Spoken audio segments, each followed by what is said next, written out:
América were heavily favored to finally win Colombia's first major international club title with their notable group of international players from Argentina, Paraguay, Uruguay, and Peru. Peñarol, on the other hand, was seen as a young, scrappy team that exploded in the right moment as they impressively saw off a semifinal group consisting of River Plate, who were the reigning club, world, and Libertadores champions, and Independiente, who had won the most titles in the competition's history. The manager of this team was none other than Oscar El Maestro Tavares. The first final was played on October 21st in the Estadio Pascual Guerrero in Cali. This match had two distinct phases. In the first half, América ran over Peñarol. The goals came early from América's Paraguayan duo, Juan Manuel Bataglia in the 8th minute,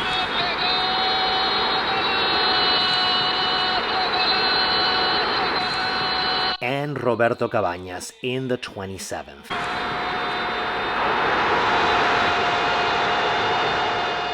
For most of the first half, it seemed like Peñarol were defending for their lives in order to avoid a larger deficit. But midway through the second half, Peñarol had suddenly taken control of the match, causing América many problems.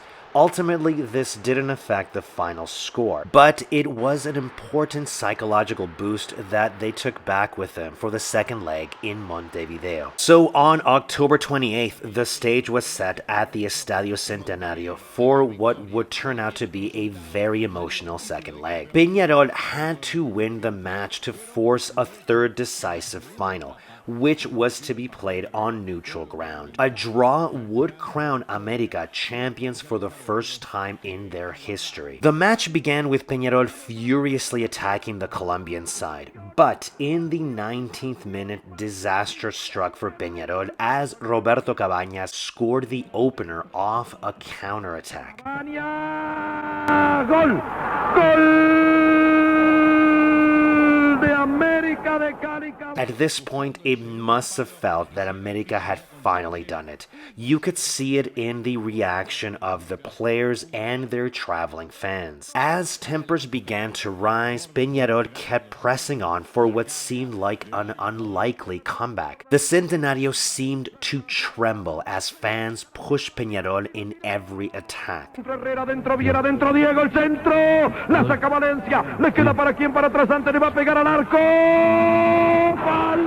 Finally, in the 68th minute came the goal by Diego Aguirre, who was the on-form striker of this campaign.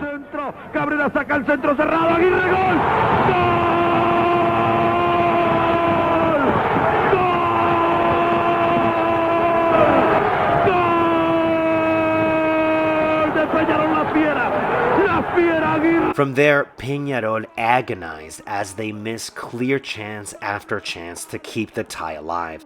Para el pollo se viene el pollo al área, vamos pollo, sí, Cabrera, sí, rebota, Da Silva al centro, y la saca. Right when it felt like time was running out, Peñarol had a free kick given to them in the 87th minute. There, Jorge Villar struck one of the most iconic free kicks in South American football history. Tiros en su área, Villar será, Villar, gol!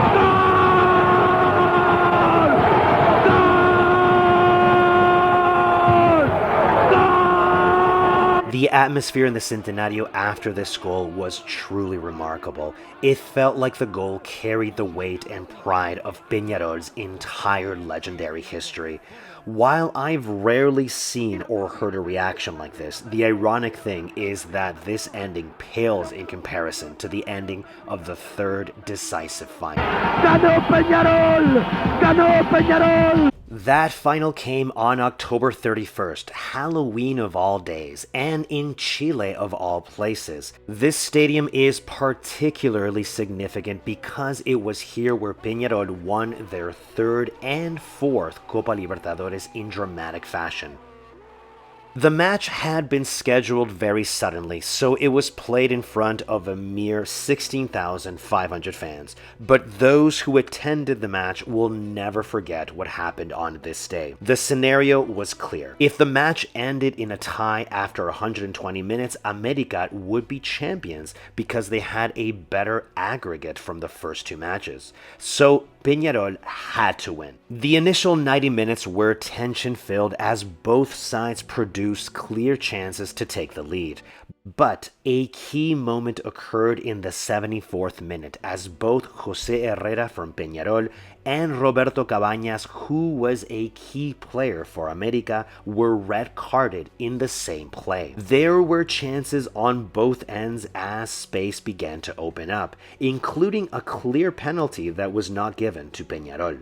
The match went into extra time where it felt like the first team to score was going to take the title. With 6 to 7 minutes remaining in the match, Jorge Villar, the hero of the second leg, missed a huge chance. Cabrera, busca el disparo atrás, bomba, bomba, bomba. Ay, ay, ay, ay, ay, ay, ay, ay, ay. To make matters worse, the players from América started to throw balls onto the field in order to disrupt the game and kill off the final minutes. América just had to hold on for another 30 to 40 seconds to win Colombia's first ever Copa Libertadores title, as their fans actually counted down the final 30 seconds before what was sure to be the final whistle.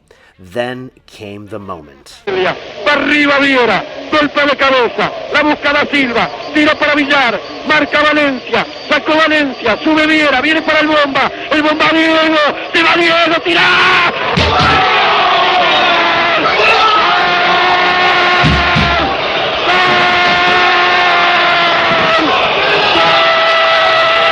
Diego Aguirre, who had also scored in the second leg, scored the most epic winner in the history of the Copa Libertadores final. América's players fell on the ground in absolute disbelief as they had now lost an unprecedented 3 finals in a row, while Peñarol had won their 5th Copa Libertadores title in the most dramatic way possible.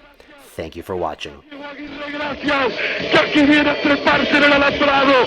Gracias Peñarol, gracias fútbol uruguayo.